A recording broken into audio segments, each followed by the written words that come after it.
Hello everyone, welcome back to Spararia YouTube channel. Alright guys, so yeah, in this video I would like to share you a tutorial on how to turn on app drawer on Samsung Galaxy A56.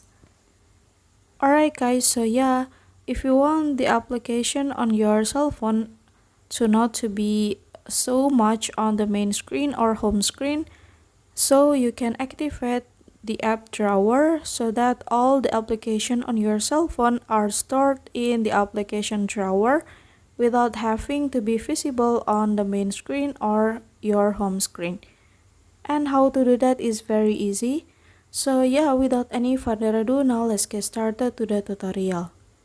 First, now you can go to settings menu on your phone, and then now you can scroll down. And then here now you can go to home screen. And then after that, here's you can click on home screen layout. And then now you can activate app drawer. You can click apply. And then so yeah, here's the app drawer. Alright guys, so here's the tutorial and thank you so much for watching. See you guys on the next video. Bye bye.